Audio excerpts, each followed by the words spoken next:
అందరికీ praise lord. నేను మీ ఆదల రవి. ఈరోజు మరోసారి నేను తమ్ముడు కృషి పాల్తో మాట్లాడాల్సి వచ్చింది. తమ్ముడు క్రైస్తవంలో నుంచి హిందువుల్లోకి పోయేటప్పుడు ఒకసారి మాట్లాడాను. ఆ ఆడియోని వీడియో రూపంలో యూట్యూబ్లో పెట్టాను, మీరు అందరూ చూశారు. తమ్ముడు పైన అనేక అభియోగాలు వస్తున్నాయి. దాని గురించి ఈరోజు తమ్ముడు కృషి పాల్తో నేను ఈరోజు మాట్లాడాను. తమ్ముడు నాతో మాట్లాడాడు. ఆ ఆడియోని పూర్తిగా నేను మీకు వినిపిస్తాను. ఒక సంచలనమైన ఆడియో అని చెప్పుకోవచ్చు. ఎందుకంటే ఒక మత ఉన్మాది బార్ షాపులో బఠానీలు అమ్ముకునే, బార్ షాపుల్లో వాటర్ బాటిల్ అమ్ముకునే శివశక్తి కరుణాకర్ సుగుణ అనే ఓ కోన్ కిస్కా చోటాగాడు తమ్ముడు కృషి పాల్ని క్రైస్తవులు కొట్టారు, తన్నారు, ఇగో ఇలా చేశారు అలా చేశారని మాట్లాడుతా ఉన్నాడు. ఒకసారి ఈ వీడియో చూడండి. ఈ కరుణాకర్ గారు మాట్లాడిన వీడియో ఇప్పుడు మీకు చూపిస్తాను. అది చూసిన తర్వాత మళ్ళీ మనం మాట్లాడుకుందాం. ఆ తర్వాత తమ్ముడు ఆడియో కాల్ ఉంది, మీకు పూర్తిగా వినిపిస్తాను. నిజాలేంటో వాస్తవాలేంటో చూద్దాం. ఒకసారి వీడియో చూడండి. ప్రశ్నించడం, ఆ వీడియోలు చాలా మంది క్రైస్తవుల్ని ఆలోచింపజేసే విధంగా ఉండటం కూడా మనం చూసాం. కొంతమంది పాస్టర్లు గాబరాపడి ఈ కృషి పాల్కి, ఆ కుర్రాడికి కూడా కౌంటర్లు ఇచ్చారు. అయితే ఇప్పుడు సడన్ గా ఈ కృషి పాల్, నేను తప్పు చేశాను, రాత్రి నాకు యేసు ప్రభు కనపడ్డాడు కాబట్టి నేను మళ్ళీ క్రైస్తవంలోకి వచ్చేస్తున్నాను, క్రైస్తవులందరికీ క్షమాపణలు అని చెప్తున్నట్లుగా ఒక వీడియో వచ్చింది. అది ఒకసారి చూద్దాం. ఈరోజు ఈ పోటీల లైవ్ లోకి రావడానికి గల కారణం ఏంటంటే చాలా పెద్ద కారణమే ఉంది. ఇన్ని రోజులు, ఇంతకాలం నేను మీ ముందు ఎలా కనిపించానో మీరు అందరు చూశారు. క్రిస్టియానిటీ గురించి ఇష్టం వచ్చినట్లు మాట్లాడుతూ, ఇష్టం వచ్చినట్లు వ్యాఖ్యలు చేస్తూ, అవమానపరుస్తూ, నిందిస్తూ చాలా పెద్ద తప్పు చేశాను, చాలా పెద్ద పాపం చేశాను. సరిదిద్దుకోలేని ఘోరమైన పాపాన్ని చేశాను నేను. నాకు తెలుసు, నాకు ఇప్పుడిప్పుడే అర్థమవుతుంది. దయచేసి నన్ను మీరు మన్నించగలరని కోరుకుంటున్నాను. క్రిస్టియానిటీ అంతటినీ నన్ను మన్నించమని, నన్ను క్షమించమని మిమ్మల్ని అందరిని అడుగుతున్నాను. ఇంతకు మించి నేనేమి చేయలేను. దయచేసి నన్ను క్షమించండి. ఇతను చెప్తున్న ప్రతి మాటని కూడా మీరు జాగ్రత్తగా గమనించండి. దాని గురించి నేను మళ్ళీ మాట్లాడతాను. చాలా పెద్ద తప్పు చేశాను. ఇలా మీ ముందుకు వచ్చి మాట్లాడడానికి గల కారణం ఏంటంటే, నాకు ఆ ప్రభు, ఆ యేసయ్య దర్శనం ఇచ్చారు. ఆయన నాతో మాట్లాడారు. నిజంగా ఆయన ఎన్నో మాట్లాడినాను, ఎంతగానో అవమానించాను ఆ యేసు ప్రభువుని, ఆ క్రిస్టియానిటీని, ఆ బైబుల్ని చాలా తోలనాడాను, ఘోరంగా మాట్లాడాను. బట్ నిన్నటి దినాన ఆ యేసు ప్రభు నాకు దర్శనం ఇవ్వడం, నాతో మాట్లాడడం, నా వలన ఆయన చాలా బాధపడ్డాడు అన్నటువంటి విషయాన్ని ఆయన నాకు చెప్పడం. ఇది కూడా జాగ్రత్తగా, ఇందువల్ల ఆయన బాధపడ్డాడంట. నీ వల్ల నేను బాధపడుతున్నాను అబ్బాయి అని చెప్పి ఆయన వచ్చి ఇంతో మాట్లాడాడు పాపం. అదంతా జరిగింది కాబట్టి నేను ఇలా మీ ముందుకు వచ్చి మిమ్మల్ని క్షమాపణ అడగగలుగుతున్నాను. చూడండి, యేసు, ఒరే బాబు కృషిపాల్, నీ వల్ల నేను చాలా బాధపడుతున్నాను, నన్ను దొబ్బుతున్నావు నువ్వు అని చెప్పి ఈయనకు వచ్చి మొరపెట్టుకున్నాడు కదా. మొరపెడితే అప్పుడు కృషిపాల్ ఏం చేయాలి? ప్రభువా నన్ను క్షమించు అని చెప్పి యేసును క్షమాపణ అడగాలి కదా. కానీ ఇతనేమంటున్నాడు? క్రైస్తవులు నన్ను క్షమించండి అంటున్నాడు. మీరు మొత్తం నోటీస్ చేస్తే ఈ 2-3 నిమిషాల వీడియోలో ఒక 3-4 సార్లు క్రైస్తవులు నన్ను క్షమించండి, క్రిస్టియానిటీ నన్ను క్షమించాలి, క్రైస్తవులు నన్ను క్షమించాలి, ఇదే రిపీటెడ్గా చెప్పాడు. అంటే ఇతన్ని ఎవరైతే బ్లాక్మెయిల్ చేశారో, డిమాండ్ చేశారో, దాడి చేశారో అర్థమవుతుంది. ఆ ఫేస్ చూస్తే కొట్టారని కూడా అర్థమవుతుంది. నువ్వు క్రైస్తవులకి క్షమాపణ చెప్పాలి, ఇది వాళ్ళ డిమాండ్. నిజంగా పశ్చాత్తాపంతో యేసు కనపడ్డాడు, అదే నిజమైతే యేసు కాళ్ళ మీద పడ్డాను, యేసును క్షమాపణ అడిగాను, ఆ అద్భుతాన్ని నేను కళ్ళతో చూశానని చెప్పి, అసలు ఆ కళ్ళల్లో ఏదన్నా తేజస్సు ఉందా, కళ ఉందా, కాంతి ఉందా? ధ్యానంగా కెమెరా వైపు కూడా చూడలేకపోతున్నాడు. గిల్టీగా ఫీల్ అవుతున్నాడు అబద్ధం చెప్తున్నాడు కాబట్టి. అంటే ఏదో చెప్పాలి కాబట్టి 4 ముక్కలు చెప్పేసి వెళ్ళిపోదాం అనే భావనే తప్ప, నిజంగా యేసు కనపడితే ఆ ఉత్సాహం, ఆ ధైర్యం, ఆ సంతోషం ఏమైంది? అతను గతంలో మాట్లాడిన వీడియోలు కూడా చాలా స్ట్రాంగ్ గా ఏ విధంగా ప్రశ్నించాడు క్రైస్తవాన్ని. ఒకవేళ యేసు నిజంగా కనపడితే ఏం చేస్తాను అనేది కూడా చెప్పాడు అతను. అది కూడా ప్లే చేస్తాను. ఇంత మించి నేను ఏం చేయలేను. ఆ ప్రభువు నా చూడండి, ఇంతకు మించి నేనేం చేయలేను అంటున్నాడు. ఇక మీకు క్షమాపణ చెప్పేసాను, అయిపోయింది, ఇక నా వల్ల కాదు, నేనేం చేయలేను ఇంతకు మించి అని అంటున్నాడు. ప్రభువు నాతో మాట్లాడాడు, స్వయంగా నేను విన్నాను. చూసారా, ప్రభు మాట్లాడాడు, విన్నాను. అది ధైర్యంగా సంతోషంగా చెప్పాలి కదా. కిందకి చూసుకుంటూ నంగి మాటలలాగా మాట్లాడాడు, నేను విన్నాను. పాపం చూడండి ఆ నిస్సహాయ స్థితి. నా కళ్ళతో నేను చూశాను. ఇంత మించి ఏం చెప్పుకోలేకపోతున్నా. ఇంతకు మించి ఇంకేం చెప్పుకోలేకపోతాను అంటున్నాడు. ఆ పక్కనే ఉండుంటారు వాళ్ళు మొట. క్రిస్టియన్స్ అందరికి చేతులెత్తి క్షమించమని అడుగుతున్నాను. చూడండి, మాట్లాడితే క్రిస్టియన్స్ అందరికీ క్షమాపణ చెప్తున్నాను అంటే, నువ్వు క్రిస్టియన్స్ కి క్షమాపణ చెప్పాలి. ఇది ఆ దాడి చేసిన మొట బ్లాక్ మెయిల్. మన్నించమని కోరుతున్నాను. ఇంత మించి నేను ఏం మాట్లాడలేకపోతున్నాను. దయచేసి మీరందరూ నన్ను క్షమిస్తారని కోరుకుంటూ ఈ లైవ్ మీకు ముగిస్తున్నాను. అసలు వేరే వీడియో ఏది కూడా ప్లే చేయకుండానే ఆ ఒక్క వీడియోని మీరు పరిశీలనగా చూస్తే, నిస్సహాయ స్థితిలో బ్లాక్ మెయిల్కి గురి కాబడి గత్యంతరం లేక వాళ్ళు చెప్పింది అప్పచెప్తున్నాడు తప్ప మనస్ఫూర్తిగా అతనేం మాట్లాడలేదు అనేది మనకు అర్థమైపోతుంది. ప్రియమైన క్రైస్తవుల వీడియో చూశారు కదా. ఈ బార్ షాప్ లో బఠానీలు అమ్ముకునే ఈ కరుణాకర్ సుగుణానే ఓ భారతదేశానికి మతాల మధ్య గొడవలు పెట్టే తీవ్రవాది.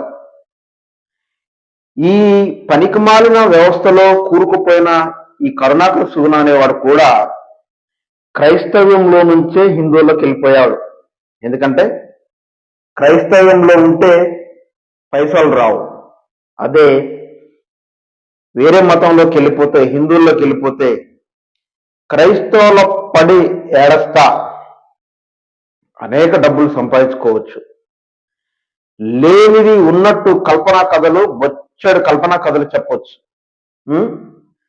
క్రైస్తవ్యంలో ఒకడు ఉన్నాడండి. క్రైస్తవ్యంలో ఒకడు క్రైస్తవ్యంలో ఉంటూ క్రైస్తవులను రెచ్చగొట్టి క్రైస్తవుల పైన లేనిపోని మాటలు చెప్పి క్రైస్తవుల్ని ఏది భావోద్రేకాలకు గురి చేస్తూ పైసలు సంపాదించుకుంటున్నవాడు మాకు సమీపంలోనే ఒకడున్నాడు.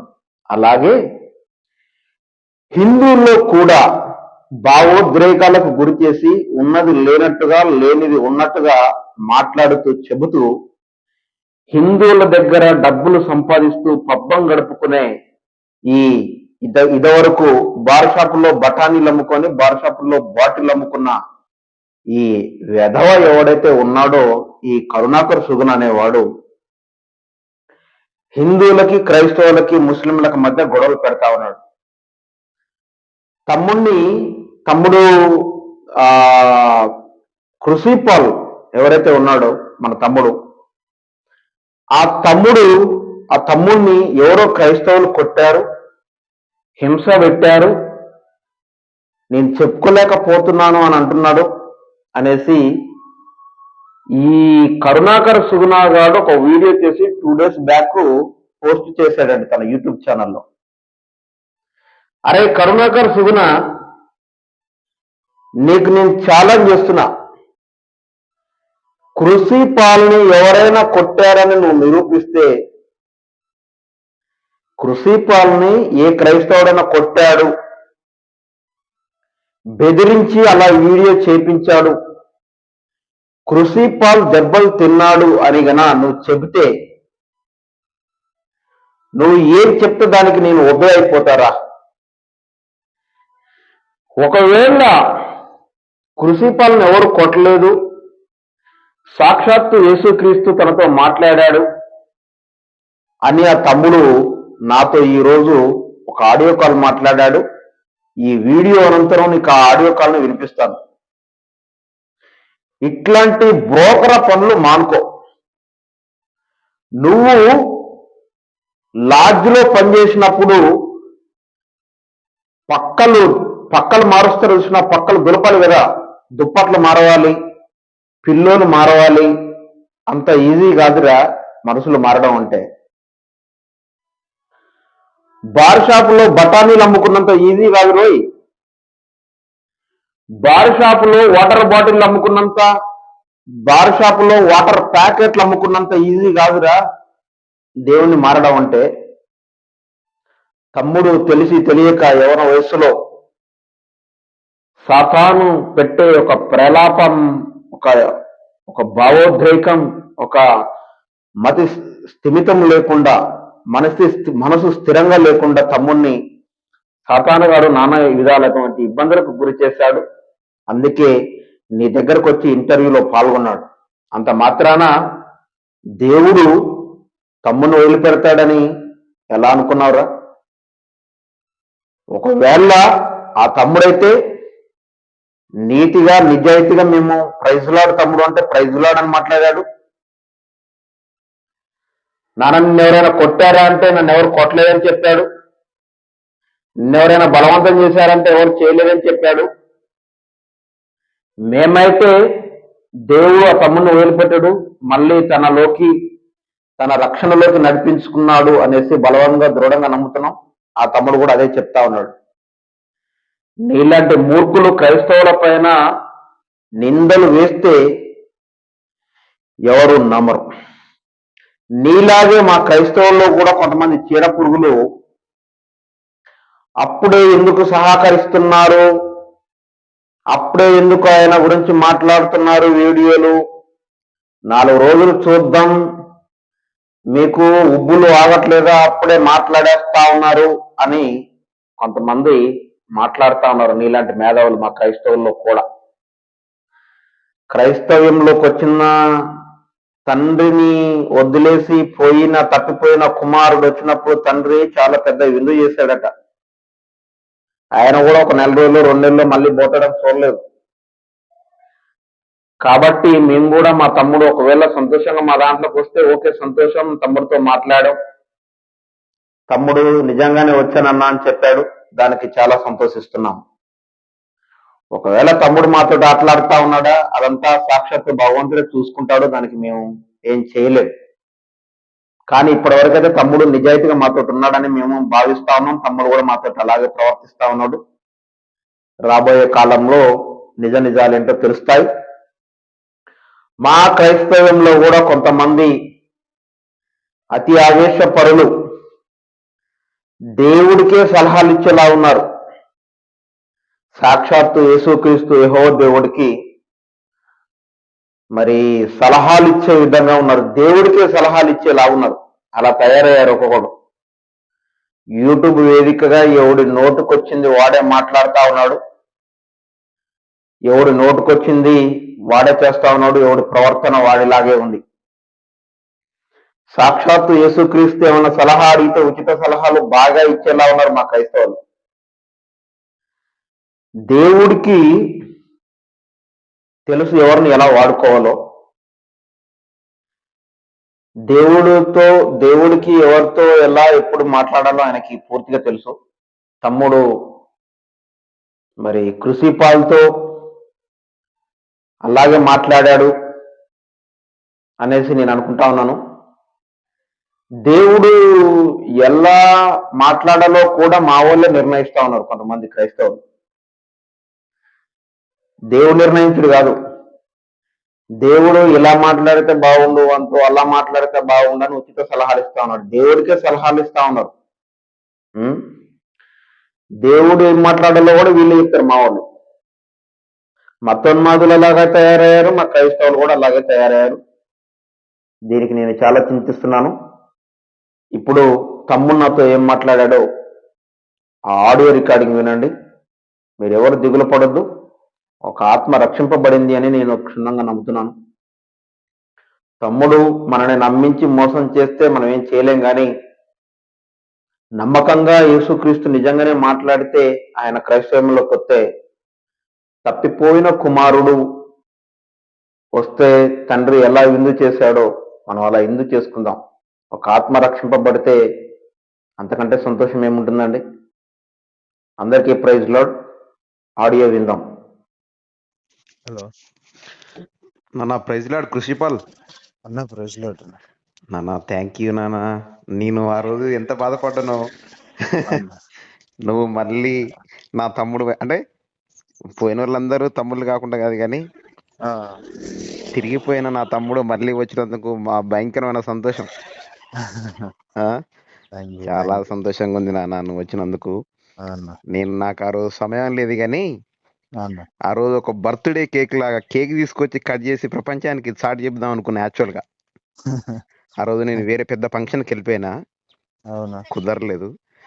ఆ, కానీ ఆ వీడియోలు చూసిన తర్వాత నా తమ్ముడు మళ్ళీ తిరిగి వచ్చాడు అని అంటే ఆ సంతోషానికి హద్దులు లేవు. ఆ, భూమికి ఆకాశానికి తూర్పుకి పడమటికి అంత ఆనందంలో ఉండిపోయినా. చాలా కాల్స్ చేసిన, నీకు కూడా చాలా మంది చేసి ఉంటారు పాపం, లేపలేకపోయినావు ఫోను. ఆ, అన్న. రోజులు నా స్టేటస్లు చూస్తూనే ఉన్నావు, నా తమ్ముడు స్టేటస్లు చూస్తాడు నన్ను చూస్తూనే ఉన్నా. అన్న. కానీ ఎప్పుడు వస్తాడో అనుకున్న దేవుడు నా కోరిక నెరవేర్చిండు. ఆ, ఉమ్. అయితే చిన్నది నాన్న, ఏం లేదు. కరుణాకర సుగుణ అన్న. క్రైస్తవులు కొట్టారు, బెదిరించారు, క్రూసిఫాల్ని అంటా ఉన్నారు. అట్లా ఎవరన్నా చేశారా నాన్న నిన్ను? లేదన్న, చేయలేదు.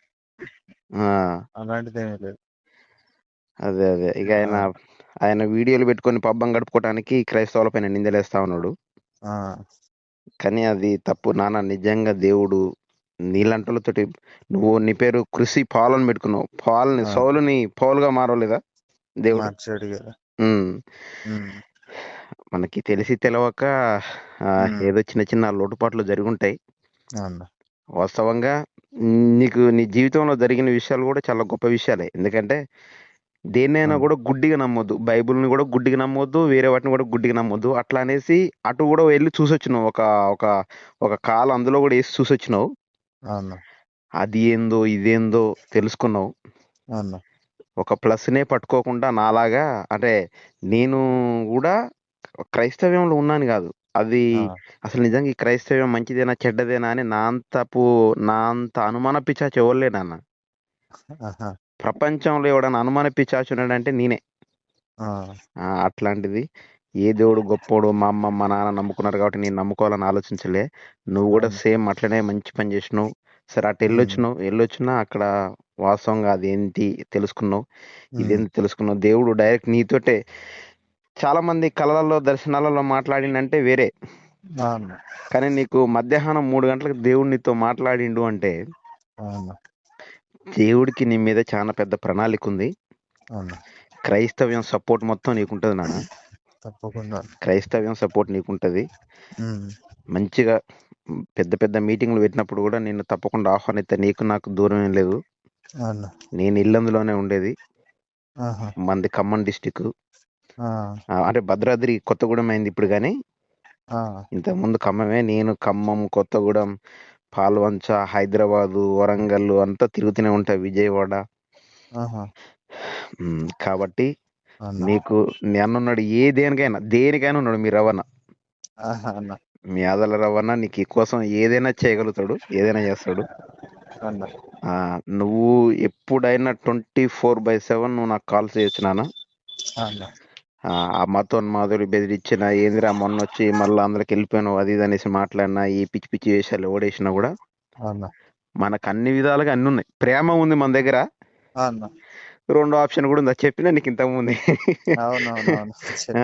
ఫస్ట్ చాలా ప్రేమగా నాన్న, అందరినీ ప్రేమతో చూస్తా. స్ట్రైట్ గా వెళ్తే పని కాకపోతే రివర్స్ లో కూడా వెళ్తా అప్పుడప్పుడు. అది చాలా సంతోషంగా ఉంది. ఇప్పుడు ఖమ్మంలో ఉంటున్నావా, భద్రాచలంలో ఉంటున్నావా నాన్న? భద్రాచలం ఉండు. అక్కడక్కడ మీటింగ్లకు వెళ్ళు.